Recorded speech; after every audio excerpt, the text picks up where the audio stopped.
Hello friends, मैं संदीप और आप देख रहे हैं एसपीजी गांव से शहर तक। आइए हम दिखाते हैं आज की सबसे बड़ी खबरें। इफेक्टिव्ह आणि एफिशियंट पोलिसिंग करता आर्टिफिशियल इंटेलिजन्सचा उपयोग आपल्याला कसा करता येईल या संदर्भात गेले अनेक महिने एक प्रोजेक्ट आम्ही तयार करत होतो। Indian institute of management Nagpur यांच्यासोबत हा प्रोजेक्ट आपण तयार केलेला आहे, ज्यामध्ये एक कंपनी आपण सरकारची तयार केलेली आहे की जी पूर्णपणे आर्टिफिशियल इंटेलिजन्सचा उपयोग हा त्या ठिकाणी लॉ अँड ऑर्डर करता, प्रिडिक्टिव्ह सिच्युएशन्स करता आणि एखादा क्राइम झाला असेल, गुन्हा घडला असेल तर तो गुन्हा सोडवण्याकरता त्या ठिकाणी आपल्याला करता येणार आहे। या संदर्भात जे काही मॉड्यूल आपण तयार केलं त्याचं प्रेझेंटेशन हे आज सगळ्या प्रमुख अधिकाऱ्यांसोबत झालं।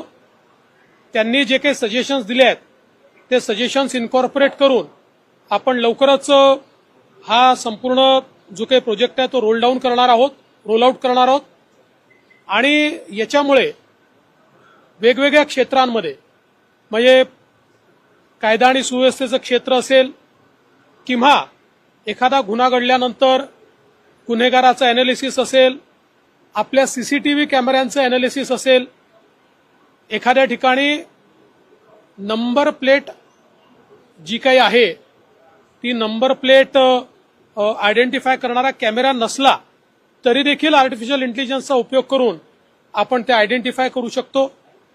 वेगवेगळ्या प्रकारचे जे सायबर क्राइम्स आहेत त्यांच्यामध्ये देखील मोठ्या प्रमाणात जो डेटा अॅनालिसिस करावा लागतो, ज्याला अनेक महिने लागतात, ते काही मिनिटात करण्याची ताकद ही आर्टिफिशियल इंटेलिजन्सची आहे। ती कॅपेबिलिटी आपण बिल्टअप करतो आहोत।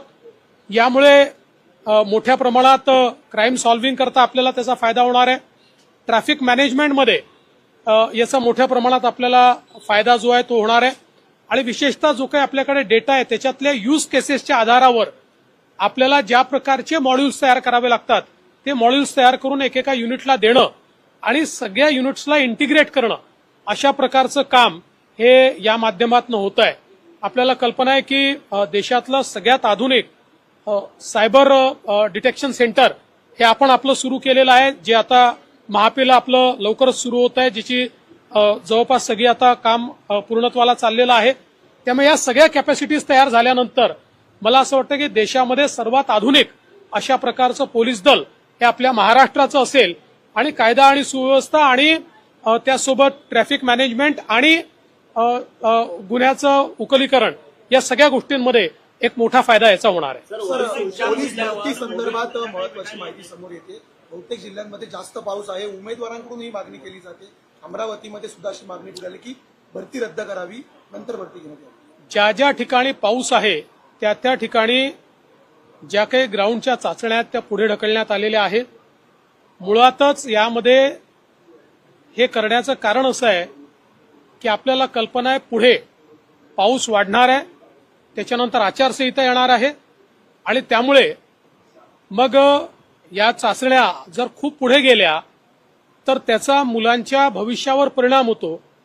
कारण अनेक लोकांकरता मग ती शेवटची चाचणी ठरते, अनेक लोकांचं वय निघून जातं, अनेक लोकांना सेकंड चान्स मिळत नाही आणि म्हणून ज्या ठिकाणी पाऊस आहे त्या ठिकाणी त्यांना पुढच्या तारखा दिलेल्या आहेत, पण ज्या युनिट्समध्ये पाऊस नाही त्या युनिट्समध्ये ते कंटिन्यू केलेलं आहे।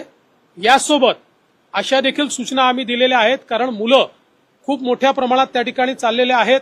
त्या मुलांकरता काही फारशा व्यवस्था त्या ठिकाणी नाहीत। मुलं अनेक वेळा आपल्याला बस स्टँडवर वगैरे देखील झोपलेले त्याला पाहायला मिळतात। त्यामुळे युनिट्सला ते देखील आम्ही सांगितलेलं आहे की तुमच्या वतीनं कुठे मंगल कार्यालयांमध्ये किंवा कुठे जर त्यांची व्यवस्था करता आली तर ती करायचा प्रयत्न करा असंही सांगण्यात आलेलं आहे। ओबीसीच्या मंडळावर लक्ष्मण हाके जे आहे ते आक्रमक दिसला, शिष्टमंडळ भेटणार आहे तुम्हाला? असे की आज माननीय मुख्यमंत्र्यांनी 5 वाजता शिष्टमंडळाला वेळ दिलेला आहे। आमचा प्रयत्न एकच आहे की कुठेही 2 समाजांमध्ये तेढ निर्माण होऊ नये, 2 समाज एकमेकाच्या समोर उभे राहू नयेत आणि दोन्ही समाजाचं अहित होऊ नये। एखाद्या समाजाला असं वाटणं की आमचं अहित काहीतरी केलं जाणार आहे, सरकार असं करण्याची कुठली आमची मानसिकता नाहीये। आपल्याला सगळ्यांना सोबत घेऊन जायचं आहे, सगळ्यांचे प्रश्न सोडवायचे आहे, ते कायद्याच्या चौकटीत सोडवायचे आहे. तसाच प्रयत्न राज्य सरकारचा असणार आहे.